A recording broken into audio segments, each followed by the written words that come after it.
Case हम third के लिए प्रूव करेंगे। Let F is equal to F3 PI capital QI और T। अब हम इसको F3 को F1 से ऑब्टेन करेंगे बाय यूजिंग लीजेंड्रे फंक्शन। तो हम लीजेंड्रे फंक्शन से प्रूव करेंगे F3 को। F3 को हम ऑब्टेन कर रहे हैं F1 से, तो हम वही लीजेंड्रे फंक्शन की हेल्प से हम क्या करेंगे, लीजेंड्रे ट्रांसफॉर्मेशन की हेल्प से हम F3 को ऑब्टेन कर रहे हैं, तो F3 को यहाँ पर लिखेंगे और किससे कर रहे हैं, F1 को ऑब्टेन कर रहे हैं। अब यहाँ पर हमारे कौन से कोऑर्डिनेट्स चेंज हो रहे हैं, स्मॉल PI और QI चेंज हो रहे हैं, तो यहाँ पर माइनस में समीशन PI QI आ जाएगा, ठीक है। और माइनस क्यों आया, क्योंकि यहाँ पर जो हमारा PI निकला था केस सेकंड में वो हमारा पॉजिटिव निकला था और यहाँ पे क्या आया है, नेगेटिव। अगर यहाँ पे नेगेटिव आता तो यहाँ पे हम पॉजिटिव लिख देते, ओके। अब हम क्या करेंगे, F1 की यहाँ से वैल्यू फाइंड आउट कर लेंगे, F1, और इसको हम PI और QI को इधर भेज देंगे तो ये पॉजिटिव हो जाएगा। नेक्स्ट हमने फ्रॉम इक्वेशन थर्ड, देखिए जो हमने इक्वेशन निकाली थी ये वाली थी वो इक्वेशन, करली F1 अपॉन करली T summation PI QI minus H summation PI QI dot minus H minus summation capital PI capital QI dot minus H dash, ठीक है। ये इक्वेशन हमने शुरू में निकाली थी। तो अब हमने F1 की वैल्यू जो हमने फाइंड आउट की है, ये जो F1 की वैल्यू आई है, अब हम इसको यहाँ पर पुट कर देंगे F1 की जगह। तो ये वाली वैल्यू यहाँ पर आ गई है और ये वाली जो टर्म्स हैं ये हम एज इट इज़ यहाँ पर लिख देंगे, ये वाली टर्म हमने एज इट इज़ लिख दी है। अब हम क्या करेंगे, d/dt को अंदर लिखेंगे और इसके साथ लिखेंगे d/dt को, और ये वाली टर्म हम फिर एज इट इज़ लिख देंगे। अब F3 है उसका पार्शियल डिफरेंशिएशन करेंगे PI के रेस्पेक्ट में, फिर QI के रेस्पेक्ट में करेंगे और PI का यहाँ पर डेरिवेटिव होगा, टाइम डेरिवेटिव। अब हम यहाँ पर F3 का पार्शियली डिफरेंशिएशन करेंगे स्मॉल PI के रेस्पेक्ट में और फिर PI का टाइम डेरिवेटिव होगा। सिमिलरली यहाँ पर F3 का QI के रेस्पेक्ट में करेंगे और QI का टाइम डेरिवेटिव, और F3 का हम T के रेस्पेक्ट में करेंगे।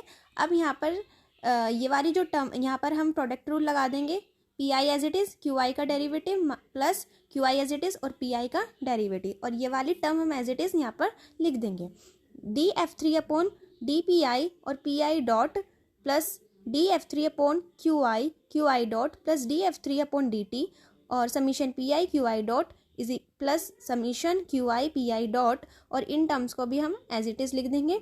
अब हम यहाँ पर जो कैंसिल आउट हो रहा होगा उसको हम कैंसिल कर देंगे, तो कैंसिल करने के बाद हमारी ये इक्वेशन आएगी और अब हम इनको कंपेयर करेंगे, PI डॉट ये दोनों कंपेयर होंगी, तो यहाँ पर हमारी जो करली F3 अपॉन करली PI है वो QI के इक्वल हो जाएगा और माइनस में आएगा जो हमारे QI है स्मॉल QI वो इक्वल होगा माइनस के करली F3 अपॉन करली PI के, और जो हमारा QI डॉट है और QI डॉट है वो इक्वल होगा मतलब PI जो इक्वल होगा वो करली F3 अपॉन करली QI के होगा, और H dash minus H equal होंगे करली F3 अपॉन करली T के आफ्टर कंपेयर। अब हम केस फोर्थ देखते हैं। केस फोर्थ में F is equal to F4 small PI capital PI T, इसको भी हम F1 से ऑब्टेन करेंगे बाय लीजेंड्रे ट्रांसफॉर्मेशन।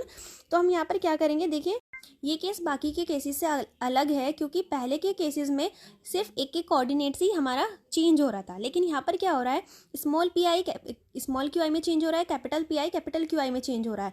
तो हम कैसे लिखेंगे यहाँ पर इक्वेशन, देखिए F4 को एज इट इज़ लिख दिया और हम F1 से ऑब्टेन कर रहे थे, इज इक्वल टू में F1 लिखा और minus summation small PI QI में हो रहा है तो उसको ऐसे लिखा, और कैपिटल PI कैपिटल QI में आ रहा है तो प्लस PI और QI लिखा। यहाँ पर प्लस क्यों आया है, क्योंकि हमारी नेगेटिव में वैल्यू आई थी PI की, इसी वजह से नेगेटिव पॉजिटिव हो जाएगा, इसलिए यहाँ पर पॉजिटिव आया है। तो यहाँ से हम F1 की वैल्यू फाइंड आउट कर लेंगे इन सारी टर्म्स को इधर भेजकर, तो यहाँ पर F1 की वैल्यू मिल गई है। अब जो हमारी इक्वेशन थर्ड थी dF1 अपॉन dt ये हमने यहाँ पर लिख दी है और F1 की वैल्यू ये हमने यहाँ पर पुट कर दी है। अब हम क्या करेंगे कि इनका पार्शियली डिफ्रेंशिएशन करेंगे इन तीनों का। तो नेक्स्ट हमने क्या किया है, इनका हमने पार्शियली डिफरेंशिएशन किया है PI के रेस्पेक्ट में किया है और फिर PI का टाइम डेरिवेटिव, फिर कैपिटल PI का करा है और कैपिटल PI का हमने टाइम डेरिवेटिव किया है, और ये वाली वैल्यू सारी हम यहाँ पर प्रोडक्ट रूल लग गया पीछे और ये हमने एज इट इज़ यहाँ पर लिख दिया है। अब हम इनको कंपेयर कर लेंगे आफ्टर सॉल्विंग। तो PI डॉट किसके इक्वल, जो PI है उसमें QI है वो करली F4 अपॉन करली PI के इक्वल आया है, और QI हमारे माइनस के करली F4 अपॉन करली PI के आया है, और H dash minus H is equal to आया करली F4 अपॉन करली T के।